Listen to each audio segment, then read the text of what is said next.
It's the Playhouse Podcast with Kat and JJ. Can't believe it. I missed everything. Missed the show? What am I going to do?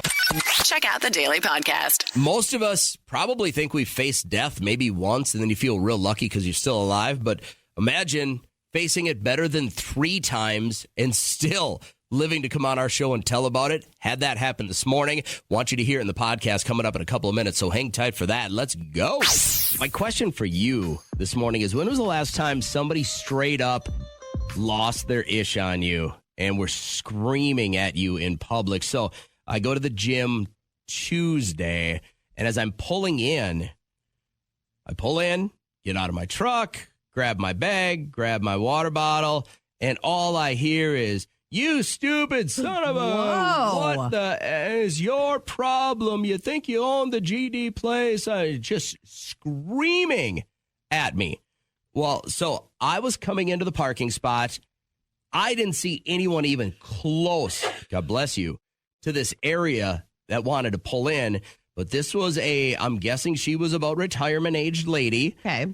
And she thought I snuck into her parking spot. Now, what makes this the weirdest is there had to be 15 other spots within 5 feet. I mean, it wasn't like the last spot at the mall on Christmas Eve. Mm-hmm. It wasn't like and that. She didn't have her blinker on. She wasn't waiting. I didn't even see her. And it wasn't like I was obtuse to everything. I mean, it's the middle of the day. I'm going to the gym, right? And she lost it out her car window. And I just went, sorry, and just kept walking in, like, first off, the smart ass in me was going to say, "Oh, why don't I move my vehicle so you can pull in?" And I would have just pulled straight forward. There was 10 other spots, right? Yeah. And then I go in and I change and I start my workout, but in the back of my eye, like my eyes are always shifting to see if she's in that same area of the gym. Yeah. Because I'm like, I don't want her to lose it on me in front of all these people. It's one thing to get yelled at in the parking lot. And she was vulgar. Like, she had a sailor's mouth. Dang. Maybe she was just hangry. Whatever it was, like, I was apologetic, and I don't really, like, go out to steal parking spots, but she lost it on me. So I thought, all right, this would be kind of a good chance to open up. When was the last time somebody really lost it on you? Started screaming at you? Well, I know I'm not the only one that gets bothered by people that visit with their carts going opposite way. Like, you run into somebody at the grocery store, it's all well and good, but, like, be mindful. And you say, like, I'm just going to scooch by, hoping they get the hint of saying, "Oh, I'm so sorry," and they move. And I was that person the other night, ran into somebody I knew. Wow. And I was in the aisle and we were talking and I'm like, "Oh, I haven't seen you in forever. What are you doing for the holidays?" And this woman whisper yells, which are sometimes the worst because, they have more rage behind it, but they just are polite enough. But she was like, "Probably not the best spot." Like, I can't whisper because it won't pick up on the mic, but probably not the best spot, huh? And just walk by, super Minnesota passive aggressive. But then I was like, I'm not even mad at her. Shouldn't have done it. Should have kept it moving. But it's different when they start screaming. Yeah. And it makes a public scene. You want to hit this text real quick? Because I saw about half of it, and it has to do with Utah. It says, "I can't call in, but the last time I was yelled at in public was when I was in Utah, and I have a lot of tattoos, and one of the ladies at the grocery store yelled at me because of the tattoos, saying I was going to hell. I turned around, looked her dead in the eyes, and said, 'I'll see you there.'" I'll save you a spot. I could just see that go down. When was the last time somebody really gave you a tongue lashing in public? I got screamed at because I accidentally took a lady's parking spot at the gym the other day. I mean, she went off. Like, there were some words that I haven't heard in a while in the cussing category and I didn't mean to. I didn't even see her there, and she let loose. So instead of parking her car and just going about her day in another spot right next to me, she decided to roll down her window, wait till I got out, I had my bag over my shoulder, and then she let go. Everybody handles this time of year differently, and maybe she's feeling the stress or the pressure. You don't know what kind of day she had, and maybe that was her spot. In her mind, she's like, "That's where I park." And listen, I usually don't fight old women. Not usually. And I wasn't going to the other day, but I was very, very anxious the whole time I was working out. I kept looking over my shoulder. I'm like, is that guy going to roll up? Sounds like you wussed out. Hit me in the head with a kettlebell or something like that. I did. I completely wussed. I was so taken off guard. So that's what I want to know. When was the last time, and how long ago was it, Aaliyah, that you guys screamed at here? Oh, God. That was about a week ago. Okay. Where were you? I was going to I was going to Target, and I was like getting some, I decided to dabble in some cooking recipes, and I was putting the groceries in, and I was like, wait a minute, am I missing something? Yeah. And I was like, I might be crazy, but I looked in the bag and I'm like, oh Lord, I forgot one of the little ingredients, and I'm like, I was having an off day already, so I left my cart, there for beside, just for a little bit, and I ran back in there. It didn't take but maybe 2 minutes. I don't know how, but usually Target's kind of full, but it was a miracle I got out. So as I'm leaving, I encountered this woman. And then she just starts yelling at me, and I'm like, wait, did I just come into the Twilight Zone or something? She just starts going at me, and I'm like, okay, I'm not trying to, like, she's making a scene, and I'm like, if I yell and, get in her face, it's going to be a big scene. I'm like, I'm not going to be, the angry person. I'm going to let her do that. I'm going to let her be the angry woman. Well, how long did she stand there screaming at you for? It was about a good 10, 15 minutes. And I'm just like, wow. 10, 15 minutes. Yeah, 10, 15 minutes. And I'm like, is she having a bad day? Yeah. And I could tell, when you're having a bad day, because I was already having a bad day, but I wasn't yelling or, going crazy. I just knew I need to get in the house. And I'm just like, I'm going to let her vent, because it sounded like somebody broke her heart. Someone hurt her. I mean, I'm not going to lie, I kind of felt bad. I'm just like, you know what? I'm going to let her yell, because she kind of went off topic at one point, because she was talking about, me leaving my buggy, and then next she just went on to something about how people don't care, people are selfish. And I'm just like, is she talking about me, or is she talking about somebody else? Well, when that's in a public place, and I appreciate your call, when that's in a public place, you got two choices. You can escalate or you can de-escalate, and the people that don't fight back, I have a lot of respect for, because I don't have that. Like I said, the other day, I was just caught off guard, and I'm not ready to fight an old woman. But a lot of times you don't know if that person got a knife or a gun or anything. I'm so much of a wuss. I just back down. And then I get in my car and I say everything I'd want to say. But I would never yell at an older woman. So the last time you did the right thing. Really got ripped into in public. I want to get your stories, guys. Do you remember a girl named Becky from college? You used to date her at Michigan State? I remember Becky. Becky's actually my mom. Okay. My mom hasn't told me who my dad is my whole life. Finally, a couple weeks ago, she told me that she was with a guy named Arthur, and I started doing my research, and... Are you kidding me? And I'm Arthur Jr. without Arthur Sr. I want a dad in my life. That's all I wanted. I thought maybe we could, go fishing or something. God. Is she? That's so mean to do. You just took this guy on an emotional roller coaster. Very funny, though. But I want to know, do you have a long lost story? So my mom, she's the only one I know with a long lost story. And I think when you're adopted, you probably have a story like this. Chicago is where she was adopted from. They had closed records until about, what do you think, 15 years ago is when it probably happened? At least 10 years ago. And so 15 years ago, she gets this phone call from somebody that works at the offices for adoption. And they said, we had somebody reach out immediately. It was her a biological father. And then she's like, oh my God, went on this just whirlwind of emotions. And it was a crazy 6 years of her trying to meet all these people. Before that, did your mom actively search out real mom and dad? No, But it's weird because the only places that her birth relatives were in Las Vegas and Chicago. And those were literally the only places that we vacationed when we were younger. We didn't go to Florida. It was a cosmic, didn't do tractor beam. It was crazy, to think about. And what is really weird, listen to this. She was in elementary school and they said, you have to do a project about somewhere that you've been. And she did a project on Oak Park, Illinois. Out of everywhere she could have chosen, Oak Park, Illinois, and that is where all of her family is from. That's bananas. So it's just crazy. So those long lost stories are pretty sensational. Gracie had texted us, and I wanted to get her on the show, so I appreciate your time this morning. Can you tell us about your long lost? Yeah, so about 2 years ago, my dad sort of sat my family down and was like, hey, guys, not only trying to say this, but you guys have a sister. And we were like, what? And he's like, yeah, she contacted us through Facebook. It was someone from high school. I had no idea. Yeah.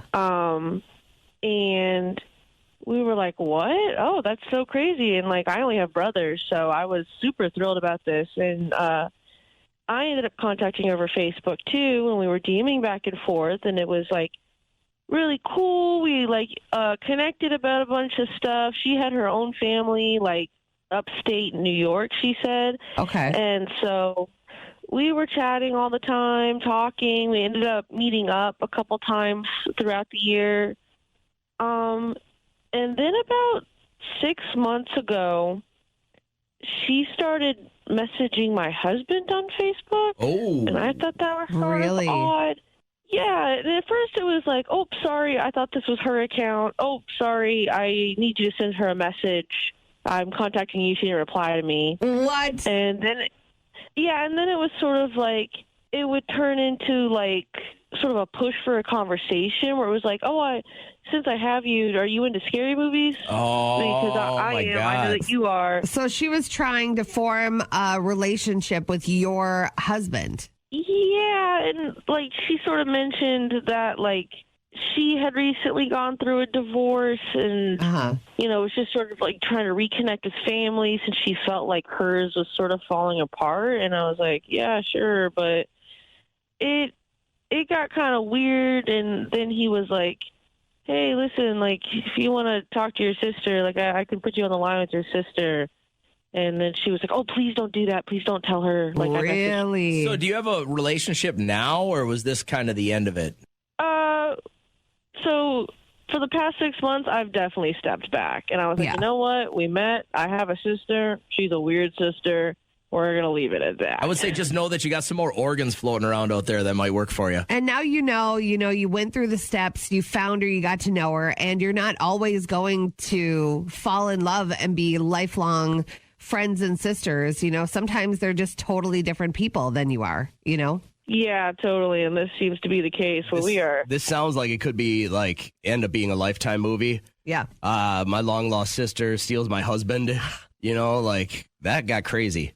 That is crazy. But I'm sure so many people, because so many people have been adopted, or you've lived a life where someone did things that affected you, like her father had a child out of wedlock. Now the DNA testing has opened all of this wide open. Yeah. This is crazy. If you got, Gracie, thank you for your call. I appreciate it. If you got one you want to share, hit us up.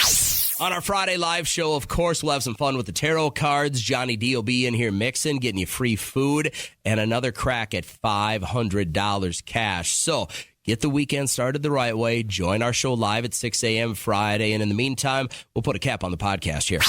Bingo! How fun! Last week, someone lost an eye at bingo. Bingo! Bingo what bingo? Bingo! Bingo! All right, here's how listener bingo works. The first caller through is going to get to tell their story. But what are we looking for this morning, Kat? Maybe somebody listening who is an identical twin. I'm sure that growing up thinking you're identical and then finding out you're fraternal might do something to your psyche. I'm not a multiple, so I don't know. But this video is going viral of two twins finding out that they are, in fact, identical. No matter what it says, we're still twins. Yeah, it doesn't change that.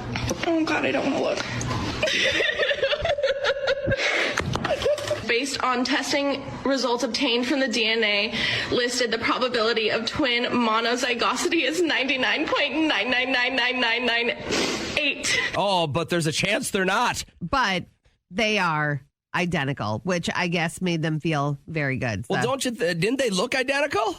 I think they did, but then there's always like someone's hairline is a bit different. There's always a way to tell somebody is one or the other, Okay, so you're looking for a straight up identical twin. Yes. Like you guys share emotions, you share. Well, that's not what identical means. I think it does. Like no, you stub your toe in features. Vegas and they can feel you in New York City. I think you need to read more. Okay. I'm looking for anyone listening who has been part of what you think is a medical miracle. You were on death's door and something happened where, boom, you sprung out of it, or you should be dead, but you're still alive to tell the story. Sadie, which one do we fit? I am the medical miracle. All right. Break it down. Yeah, let's find out what happened and why are you still around? I've had my last rites read to me on 3 separate occasions. When I was a baby, I got some sort of infection, some sort of sepsis infection, and they never knew what caused it. But I was in children's, and it wasn't going well. So everyone had to say goodbye. Yeah. My God. I mean, can you imagine? Do you have kids? I know. I do, 18 and 13. Can you imagine 17 years ago looking at your little baby and knowing that they might not make it through the night? Oh, Never. my God. It's breaking my heart. Well, I did. I had to do that with my baby as well. Oh, no. We'll get to that. Okay. That's one of the stories. The second one was when I was 5, my appendix ruptured, and my mom brought me to the hospital, and they said, no, she just got the flu, take her home. I went septic. Wow. I went septic again. Yeah, so she brought me to a different hospital, and they had to do emergency surgery. And again, uncles, everyone had to come say goodbye because I wasn't supposed to make it through. Wow. Okay. And then the third one? And then 3.5. Yeah, so the third one, I was 30 weeks pregnant with my oldest, who's now 18, and developed severe preeclampsia overnight with no, warnings or anything. My blood pressure skyrocketed and my organs started shutting down, and so did my daughter's. So we were airlifted to St. Cloud, and she wasn't breathing when she came out, and my brain had already started shutting down, and kidneys and everything. It was pretty crazy. So are you walking around with just constant medical issues, or are these just things that just, boom, happen to you? Yeah, it's the weirdest thing. I recently had to have an urgent hysterectomy, and after that I had some sort of infection. They couldn't identify if it was sepsis or not. It's weird. Like, I seem to go sepsis, and they don't really know why. But on a general scale, like you go into the doctor for your regular physical, you're a healthy human. Yeah, yep, I'm good. So let's get to the point where you had to possibly say goodbye to your child. Yeah, so that was who's now 18. She was the one that I went into preeclampsia with. She wasn't breathing. Okay. They did get her breathing, and then she had the spell where they had to take from me and bag her, and it was awful. And we didn't know if she was going to make it. So our pastor came down and gave her last rites. Oh my God. Oh. This is bananas. You have to walk around with such an increased joy and appreciation of life, don't you? No, I just feel like a badass. Like I've got 10 lives left. I feel like the Grim Reaper's trying, and then God keeps catching him. Like, get out of here! Get out of here! Well, right? Okay. So yeah, you went the other way. You feel a little bit indestructible right now. This is a crazy story. It's not a good feeling when you go into the bathroom after somebody that just wrecked it, and you just have to go tinkle, and then somebody else comes in. And they think it was you? And then you're around them for the next hour. That happened last night. And it wasn't even like, I don't even know what the smell was. It wasn't number 2. It was a really weird, like sweet, haven't showered in a while smell, or I don't know how to describe it. But I went and cuddled up with my coffee, and I'm like, oh, I have to go pee real quick. So I found the bathroom, and it said occupied. So I waited. And then I went in there, and the guy had rushed out, like literally like shoulder checked me as he was running out. And I'm like, oh no. And I look in there, and it was not the cleanest. And I was like, all right, I'm just going to hover, do my thing, wash my hands. And I walked out, and the smell when I went in was just atrocious. And then the woman that came in after me sat next to me at the fireplace. And I was like, the whole time wondering what she's thinking. Everyone does it. So I don't get embarrassed by that kind of stuff. The only time is like, most of the time and I know what kind of bathroom you're talking about, right? It's right off the side of a coffee place. Right. And just people, one stall. right. But here's the problem. You ever gone in there and like you had gas, and when you sit down, it just becomes a brrr, like the really loud ones. Yeah. And you can't do anything about it, right? Like you're trying to purge. And like those are the only ones that when I walk out, I just kind of take a look around, like if they can hear through the door, if there's a little crack on the bottom or something like that. Yeah. There are certain things that, you're right. We should, it's a natural thing that our bodies Everybody poops. have. And you just got to expel it or you'll get sick. But there's something, why is it so embarrassing? I think it's embarrassing for a woman because you always feel like you have to have dainty little, rabbit or like a deer turds. Like they're just dainty and cute. And listen, all we're human round. too. There was a video the other day, and it was Barbie reenacting all the things that are embarrassing that shouldn't be. And one is taking a sample from something. You're like, that's true. Why is it embarrassing? Or like reaching for a ticket when you're parking at like the airport or at a sporting event. Some people find that embarrassing, which is weird. I don't know. What's the ticket thing? I don't know what that is.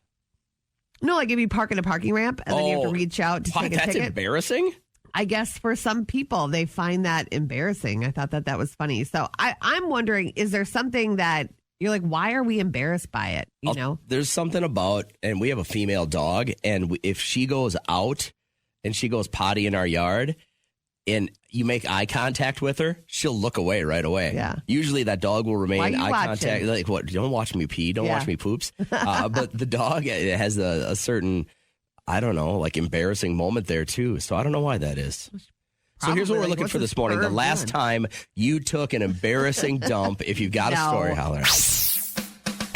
We've got email. All right, so got confirmation. I'm not going to use his name, but he sent us this, and it is kind of sparking another conversation that we had the other day, was how appropriate are gifts given in the workplace, because we had someone here that wanted to start the Secret Santa thing and like nobody wanted to do it, which I feel really bad about.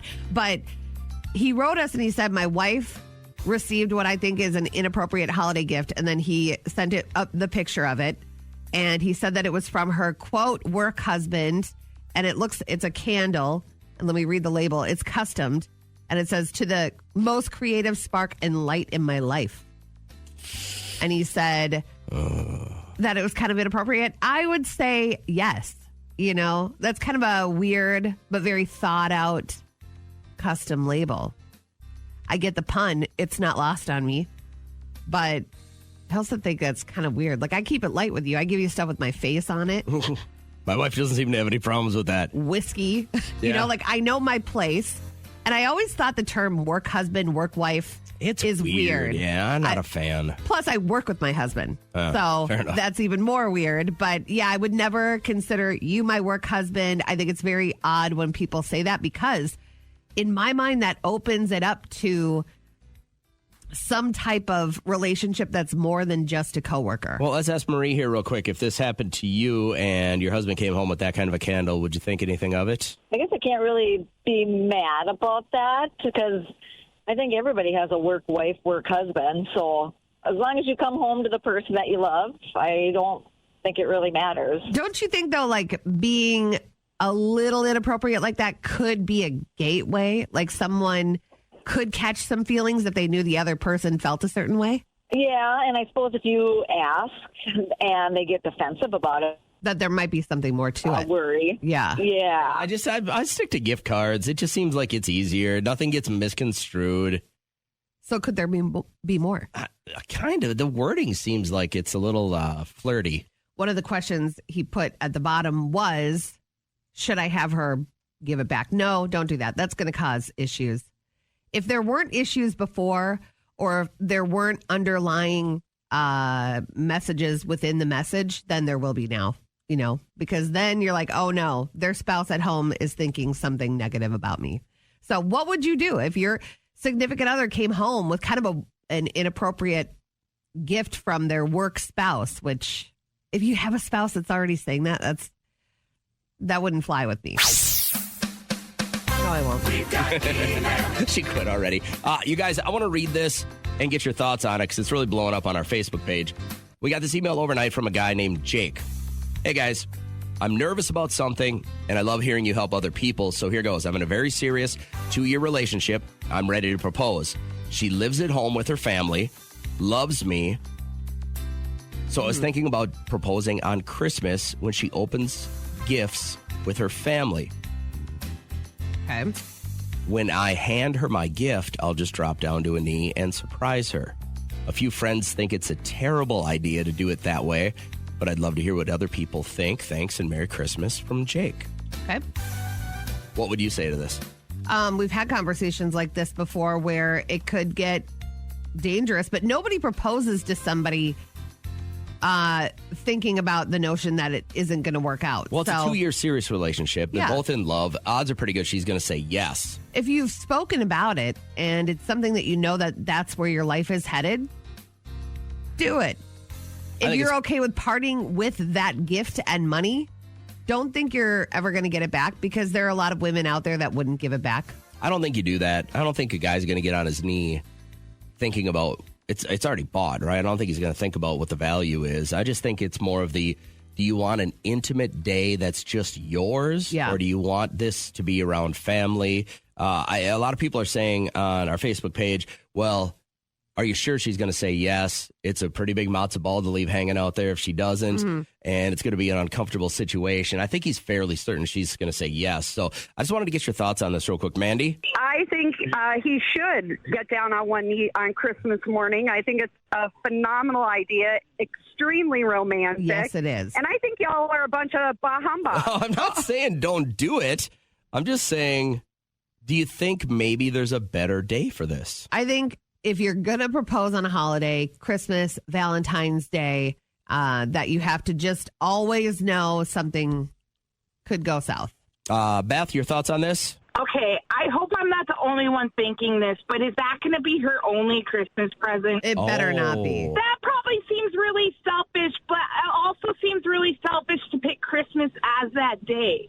Because that's supposed to be special. What is special about Christmas unless they met on Christmas? Right. One of the very first texts we got was, is this just a way to not give her gifts? Yeah. What other gifts do you want? That is, I shouldn't have said better not, because that is a massive gift. They save up, what do you say, like 3 or 4 It's supposed to be a couple months salary, yeah.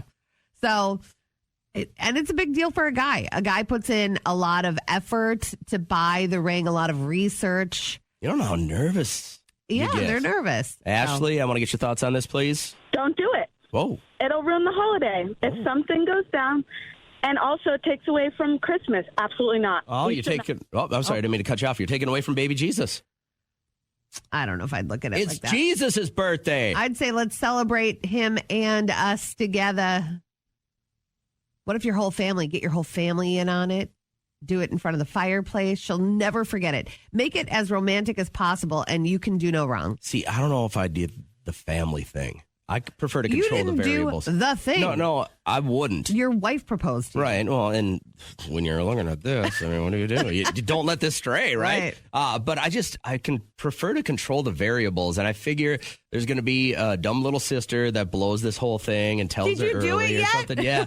And I just I don't know about that, but I want to get your thoughts. I have it posted up on our Facebook page if you aren't able to get through right now, so please lend us your eyes.